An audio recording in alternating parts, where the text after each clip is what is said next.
सभी को नमस्कार। कैसे हैं आप सभी लोग।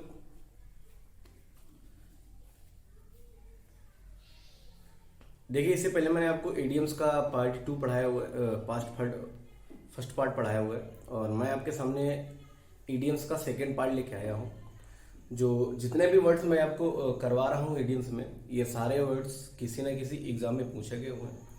तो इन सारे वर्ड्स को आपको क्या करना है, आपको नोट कर लेना है, अच्छे से नोट्स बना लीजिए आप और इनको अच्छे से पढ़िएगा, क्योंकि आने वाले दिनों में जो एग्ज़ाम हमारे होने वाले हैं, जैसे भी नवंबर की सेकेंड वीक या फर्स्ट वीक पे एएफओस का एग्ज़ाम होना है, ठीक है। तो उस पर ये काम आएंगे। आपका जो एसएससी का एग्ज़ाम होना है अक्टूबर में, उस पर काम आ सकते हैं, ठीक है। तो हम लोग जरा डिस्कशन करते हैं एडीएम्स को लेकर। अच्छा, बेसिकली अगर मैं एडीएम्स की बात करूं और एडीएम्स की बात करूं तो जिसमें एक वर्ड फ्रेज इस्तेमाल किया जाता है एडीएम्स और फ्रेज में, तो इसके बारे में मैं आपको बता दूं कि फ्रेज बेसिकली है क्या। देखो, इस फ्रेज की बात करें हम तो फ्रेज जो है बेसिकली है क्या। अगर हम फ्रेज की बात करें तो फ्रेज हमारा होता क्या है। देखिए, इसका मतलब, हमारा फ्रेज का मतलब ये होता है कि शब्द कुछ ऐसे वर्ड्स जिनका कंप्लीट मीनिंग नहीं होता है, कुछ ऐसे वर्ड्स जिनका कंप्लीट मीनिंग नहीं होता, वो हमारे फ्रेज कहलाते हैं। कुछ ऐसे शब्द जिनका कंप्लीट मीनिंग नहीं होता है। जैसे मैं बेसिकली एक वर्ड लिखता हूँ, जैसे मैंने लिखा रमेश एंड मोहन। देखिए, जैसे मैंने लिखा रमेश एंड मोहन, तो रमेश और मोहन के बाद इसका कोई कंप्लीट मीनिंग नहीं है, ठीक है। मैंने कहा ब्रेड एंड बटर,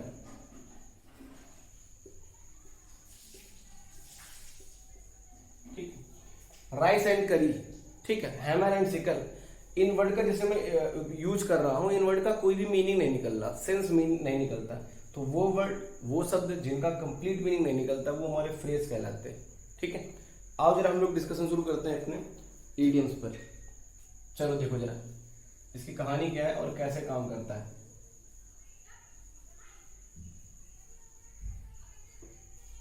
चलिए देखिए, पहला इडियम्स लिखा हुआ है अ बी हाइव, ठीक है। देखिए, अगर आप बी हाइव की बात करें तो देखिए बी का मतलब होता है क्या। बी का मतलब वो है मधुमक्खी। अब आप जानते हो कि हाइव का मतलब होता है छत्ता। जो मधुमक्खी का छत्ता होता है, आप उस पर देखा होगा कि कितना मतलब घेरा हुआ होता है चारों तरफ से। तो मधुमक्खी का छत्ता जो चारों तरफ से घिरा हुआ होता है, तो मतलब बिल्कुल बिजी, उसमें मतलब उसमें कुछ भी किसी तरीके की कोई जगह नहीं होती। तो अ बी हाइव का मतलब होता है अ बिजी प्लेस, एक ऐसा स्थान जहां बहुत ज्यादा भीड़ रहती है, ठीक है। जहां बहुत ज्यादा भीड़ रहती है उस जगह को हम कहते हैं क्या, अ बी हाइव, ठीक है। अ बी हाइव उसका मतलब होता है अ बिजी प्लेस।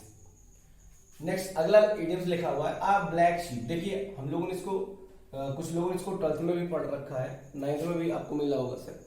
तो देखिए, इसका मतलब होता है अ ब्लैक शीप, मतलब काली भेड़। काली भेड़ वैसे होती नहीं है, ठीक है। अब काली भेड़ का मतलब है क्या, सेंस क्या है, इसका जरा समझिए। इसमें लिखा हुआ है एक ऐसा व्यक्ति जिसकी वैसा बैड रेपुटेशन होती है, ठीक है। जिसकी रेपुटेशन खराब होती है, उस व्यक्ति को कहा जाता है भैया ब्लैक शीप, बदनाम भेड़ या बदनाम व्यक्ति, ठीक है। A person with bad reputation, एक ऐसे व्यक्ति जिसकी जो भाई साहब रेपुटेशन है वो बहुत ज्यादा खराब है, उस व्यक्ति को हम बोलते हैं क्या, अ ब्लैक शीप, ठीक है। अगला इडियम देखें तो अगला लिखा हुआ है a bolt from the blue. देखिए, a bolt from the blue का मतलब होता है, देखो भाई साहब, बोल्ड भी है और ब्लू भी है, बोल्ड भी है और ब्लू भी है।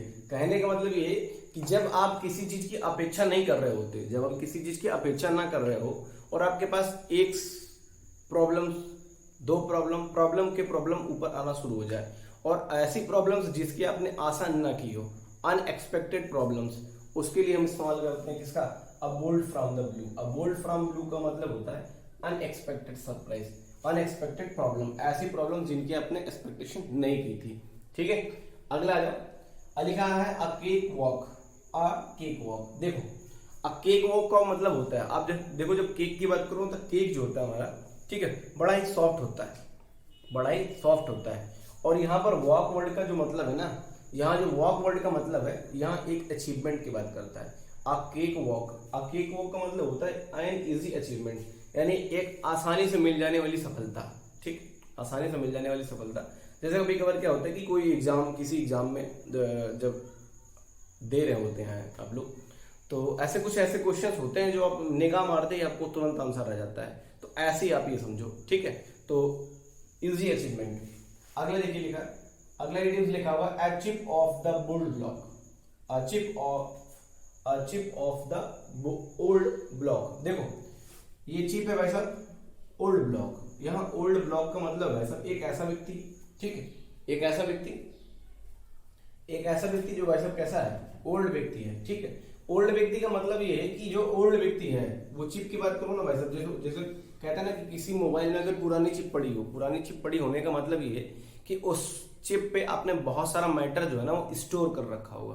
तो एक ऐसा व्यक्ति जो बहुत ही वेल एक्सपीरियंस्ड होता है, old man and experienced old man, एक जो ओल्ड मैन है वैसा वो बहुत ज्यादा एक्सपीरियंस्ड होता है, ठीक है। तो उसके लिए इस्तेमाल किया जाता है idioms a chip off the old block, ठीक है।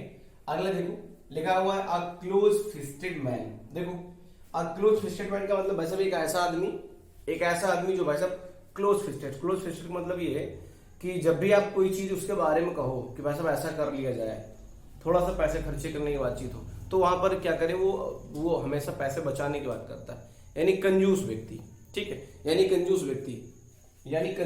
अ क्लोज फिस्टेड मैन का मतलब होता है कंजूस व्यक्ति, ठीक है।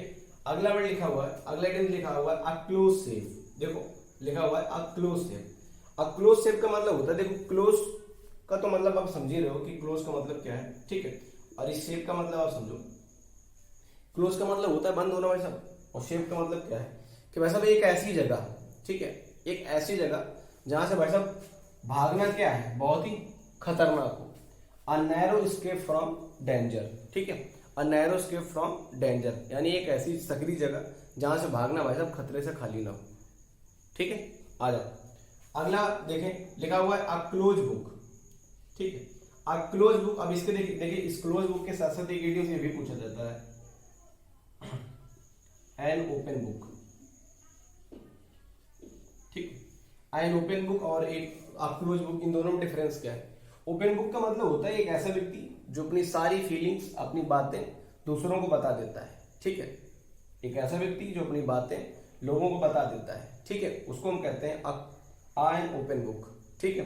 लेकिन एक ऐसा व्यक्ति जो अपनी बातें लोगों को नहीं बताता है, ठीक है, उस बात को हम क्या कहते हैं अमिस्टीरियस, रहस्यमय बातें, ठीक है। अ क्लोज बुक, देखिए अ क्लोज बुक का मतलब बंद किताब, या फिर आप ये कह सकते हो कि एक रहस्यमय किताब, उसके लिए इस्तेमाल किया जाता है a book, a close book.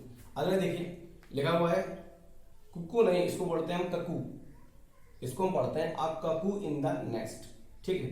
A ककू in the next का मतलब होता है, देखिए होता क्या है अ ककू इन द नेक्स्ट, इसका मतलब होता है कि जब आप कहीं किसी ऐसी जगह पर कोई एक ऐसा व्यक्ति जो अनवेलकम्ड इंट्रूडर होता है, यानी कहने का मतलब है कि जब आपने किसी व्यक्ति को ना बुलाया हो, ठीक है, आपने किसी व्यक्ति को इनवाइट ना किया हो और वो आ जाता है, ठीक है, जिसको हम कहते हैं बिन बुलाए बाराती, ठीक है, बिन बुलाए मेहमान या बिन बुलाए बाराती, उनके लिए वर्ड इस्तेमाल किया जाता है। अ ककू इन द नेक्स्ट का मतलब होता है एन, ठीक, अनवेलकम्ड इंट्रूडर, ठीक है। अगला इडियम लिखा हुआ अकट अबव।